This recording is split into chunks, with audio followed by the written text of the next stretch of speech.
Did you know that Rasputin's influence over the Romanovs may have led to their ultimate downfall? Stick around to find out how betrayal played a key role.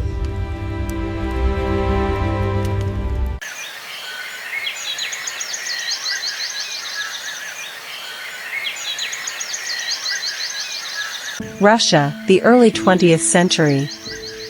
The empire of the Romanovs stretched across half the world, but beneath its glittering palaces, unrest boiled. Soldiers starved on the front lines of war. Workers rioted in the streets. And whispers spread that the dynasty's fate rested not with the Tsar, but with a mysterious holy man.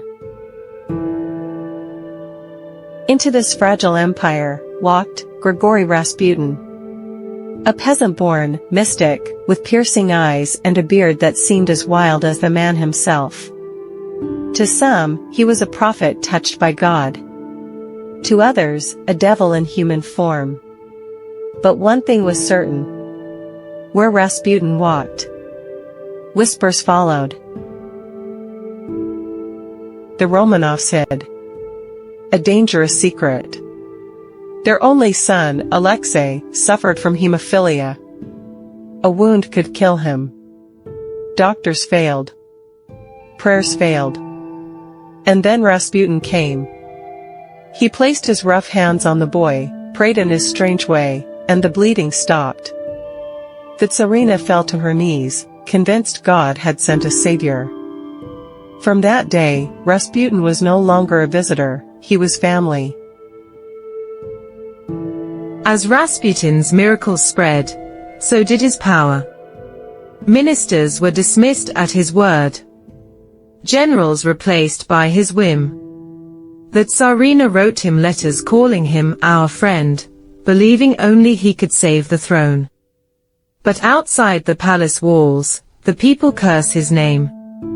To them, Rasputin was not a holy man, he was a corrupter, a shadow strangling the empire. The nobles decided Rasputin must die. Prince Felix Yusupov, heir to one of Russia's greatest fortunes, gathered conspirators in secret. They would poison him, shoot him, drown him if they must. For as long as Rasputin lived, the Romanovs were doomed. On a freezing December night in 1916, Rasputin was invited to Yusupov's palace. He was promised wine, food, and company. But what awaited was murder. They fed him poisoned cakes and sweetened wine laced with cyanide. He ate, he drank. Hours passed. Nothing. The poison failed. Panicked, Yusupov drew a revolver and fired into Rasputin's chest. The holy man fell. Silence. Relief. But then, Rasputin stirred. With blood on his lips, he rose and staggered forward, eyes burning with fury. He lunged for the door, clawing his way into the snowy courtyard. The conspirators, terrified, shot him again and again. Finally, they bound his body and cast it into the icy river. When news reached the Romanovs, the Tsarina wept in disbelief. To her, Rasputin had been chosen by heaven. His death was not deliverance, it was betrayal. And without him, her faith in survival shattered. In her grief, she whispered that if Rasputin fell, the Romanovs would follow.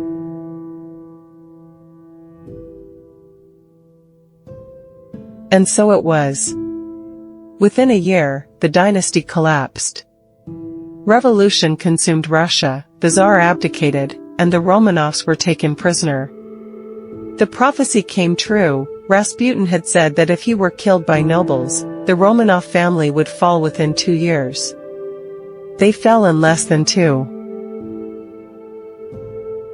Rasputin, the peasant who rose to power, the healer who bound himself to a dynasty, the mad monk who could not die. The Romanovs betrayed him in fear, but in betraying him, they betrayed themselves. For the fire that consumed Russia was not lit by Rasputin, it was lit by the empire's own hands. The dynasty that once ruled with divine right crumbled under the weight of its own secrets. Rasputin was gone, but his shadow lingered, whispered through history as both monster and martyr. Some say he cursed the Romanovs. Others say he merely saw what was coming. But one truth remains. When power turns against itself, no empire, no ruler, no prophecy can survive. This was not the fall of a man. It was the death of an empire. Thank you for listening to this tale of treachery and betrayal. If this story gripped you, hit that like button, subscribe, and ring the bell for more epic tales from history's shadows. What other stories of betrayal would you like to hear? Let us know in the comments below. Until next time.